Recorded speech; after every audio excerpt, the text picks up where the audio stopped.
नहीं, लेकिन आज पर मैकाले को गई भी सदियां हो गई, सरकारें हमारी हैं। अच्छा, और ना मानता हो पुरानी सरकारों को अपनी, मैं बात कर रहा हूँ जो जिनके लिए ये मुद्दे महत्वपूर्ण हैं, तब तो 11 वर्ष से हिंदुत्ववादियों की सरकार है।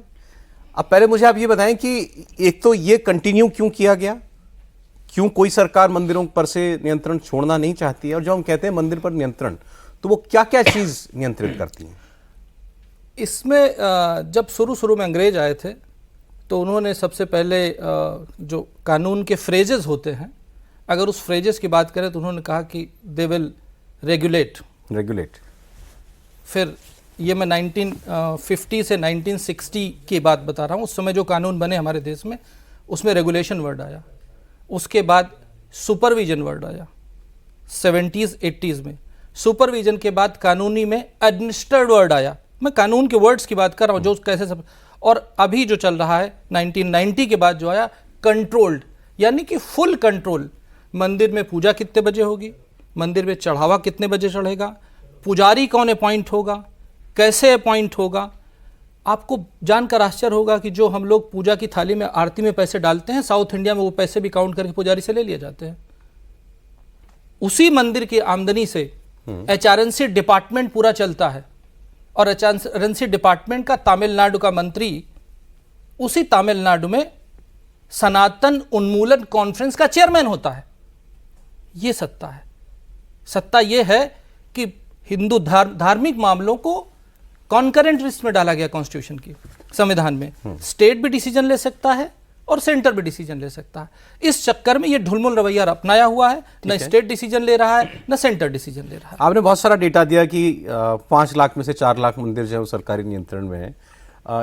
क्यों नहीं सरकारें छोड़ती हैं? अब इसके पक्ष में और इसके विरुद्ध बहुत सारी दलीलें हैं। जैसे सरकारी नियंत्रण के पक्ष में ये है कि भाई कोई ट्रस्ट को दे देंगे, या ट्रस्ट नहीं होगा तो कैसे आप मंदिर को चलाएंगे। भी मुझे शांतनु कह रहे थे कि इसमें ये भी है कि भाई बहुत सारे दावे हो जाएंगे, अलग अलग लोग चाहेंगे कि नहीं ये कंट्रोल हमारे पास रहे। कुप्रबंधन को रोकना। दूसरा, इसमें सभी जातियों के लोगों को प्रवेश देना। इसके अलावा जो है, जैसा आपने बताया कि और जो कल्याणकारी काम होते हैं, अस्पताल चलाना है, स्कूल चलाना है, वो काम भी उस पैसे से हो सके। और तीसरा ये कि इसमें किसी का स्वार्थ किसी व्यक्ति का ना जुड़ जाए, वो उस पैसे का दुरुपयोग ना कर ले, इसके लिए एक ओवरसाइट होना जरूरी है। इसके खिलाफ जो तर्क है, एक धार्मिक स्वतंत्रता का मामला अनुच्छेद 26 का है कि भाई हर किसी को अपने संप्रदाय के मामलों का प्रबंधन स्वयं करने की छूट दी जाती है, तो इस मामले में क्यों नहीं है? राजनीतिक हस्तक्षेप होता है, अपॉइंटीज होते हैं, नॉमिनीज होते हैं, जिसका जिक्र भी वो कर रहे थे। और फिर भेदभावपूर्ण रवैया कि भाई आप एक धर्म के लिए, एक पंथ के लिए तो ये कर रहे हैं, बाकियों के लिए आप ऐसा क्यों नहीं कर रहे हैं? देवेंद्र, ये इशू वीएचपी भी उठाने जा रही है, मतलब संघ का इशू है ये। आरएसएस का इशू होकर के इस पर आंदोलन करना पड़े वीएचपी को इस सरकार में, बड़ी अजीब सी बात लगती है।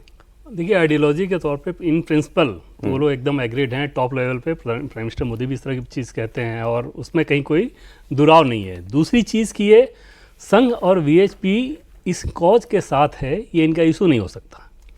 जैसे अगर साउथ इंडिया की बात करें तो तमिलनाडु में तो बड़ी समस्या आई है।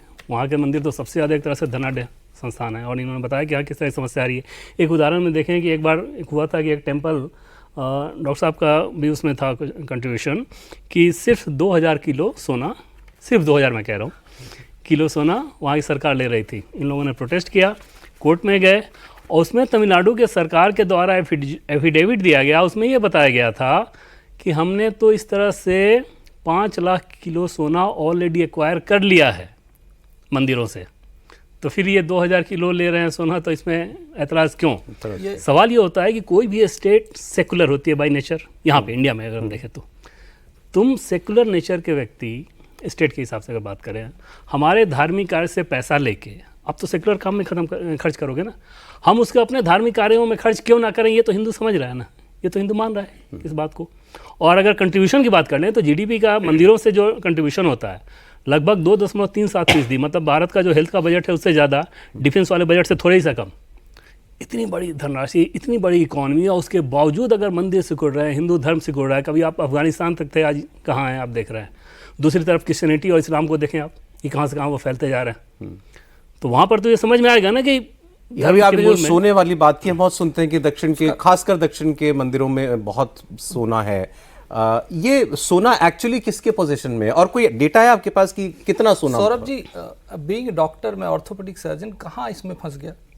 आप कोई भी सोचेगा। मन में तो आती है बात। 2017 में सबसे पहले मुझे पता चला, जो बता रहे हैं देवेंद्र जी, कि 2000 किलो तमिलनाडु का एक न्यूज़ आर्टिकल आया, मेरे दोस्त ने भेजा, IIM प्रोफेसर है, उसने बोला कि 2000 किलो सोना सरकार ले रही है। मैंने कहा यार ये तो जैसे कोई भी कहेगा, अनायास ही कहे, मंदिर का सोना सरकार क्यों लेगी? तो हमने केस फाइल किया। केस फाइल करने के बाद जो देवेंद्र भाई ने बताया, वो सिर्फ बताने की बात नहीं, मैं दिखाना चाहूँगा। ये एक बड़ा 5 lakh kg of jewellery in temples melted, ये सरकार कह रही है। ये सरकार कह रही है, और ये तमिलनाडु सरकार कह रही है, और ये आंकड़ा केवल 1977 से लेकर के 2015 तक का है, और सिर्फ एक स्टेट का है।